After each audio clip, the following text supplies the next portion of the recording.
I've got something that most funeral homes do not know about, understand, that could potentially completely change the game for you. There are a lot of different ways to generate more at-need and pre-need cases, from branding to strategic partnerships to online marketing, offline marketing, general old-fashioned networking. There are a lot of different ways to generate business. And this is one of those industries where there's not a lot of new ways to generate those cases and attract new families.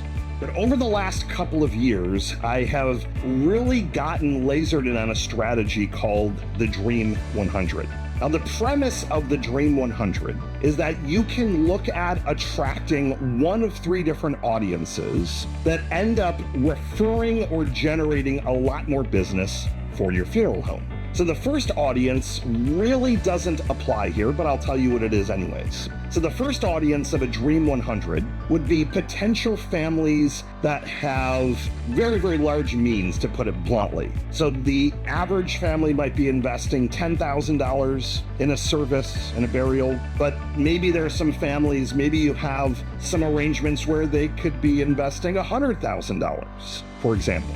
So that's looking at attracting those Dream 100 types of families. Now, in this industry that really isn't kosher, it's really not something that I would encourage. The second relationship, however, the second Dream 100 audience is relationship driven.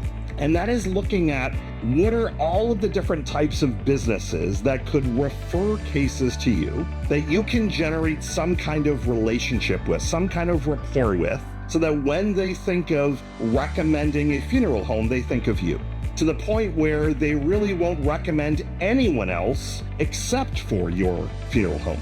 The third audience is what I call Dream 100 Press. And that would be looking for what are all the local media stations, TV outlets, podcasts that are local to your market, newspapers, everything essentially to where they are talking about your funeral home. But unfortunately, this is one of those industries where there isn't a lot of newsworthy content, and it's not one of those topics where they're going to bring you on every single month to do a column about the death care industry. So that one also is very challenging. So it leads me back to the second one, which is your Dream 100 strategic partners, your Dream 100 referral sources, your Dream 100 relationships. So what I want you to do is to think about all of the different types of businesses that could refer cases to you.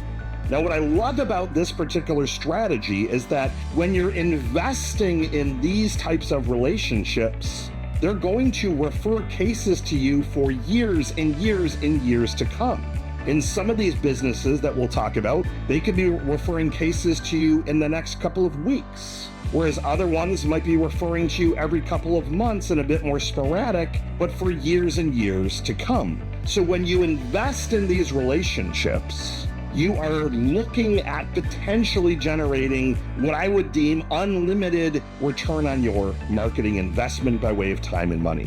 So the first one that I always encourage funeral homes to look at and to capture is having a relationship with the local hospice and the various caseworkers, social workers, everyone that is working within that particular space locally. And we'd say, well, Michael, how do we get into those relationships? How do we kind of break in? What if they already have a relationship already? Like, what do we have to do? We're going to come back to that in just a second, but I'm going to give you two completely different strategies, one that I promise that you've never heard of. So hospice being one example, looking at all of the churches. Who are the preachers? Who are the pastors at those churches? Getting those relationships, the admins. Okay, those are two. Okay, well, where else? You could have really great relationships with all of the local cemeteries, which you most likely already do. But what happens if you have a better relationship than some of the other funeral homes? A stronger relationship to where they start recommending your funeral home first. You could expand and go a little bit wider to certain doctor's offices, for example. You can start to really widen it up a bit and look at all those potential places, senior living centers. So I want you to make a list of all of those particular businesses that are within your area and then start to leverage your time. Now, this typically is a strategy that a company like mine would do for you, but I want to at least teach it to you so you understand how it works. Now you're going to go and find who are the key contacts, and I want you to learn everything about them because this is a relationship-driven game. Who are the key people at those particular places? And then what do they like to do for fun? Where do they hang out? Where do they go to college? And now here is where we separate us from the pack.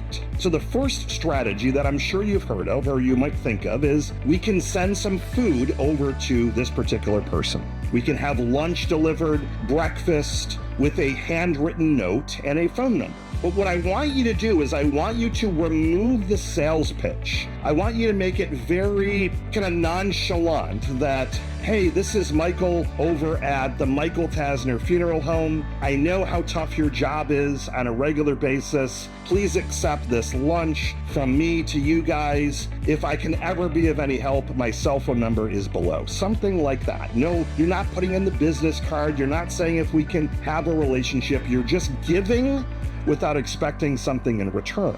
That's the first strategy. The second strategy is that you can be a little bit more creative with your gifting. Instead of just doing food, you can go back to learning about something that's unique.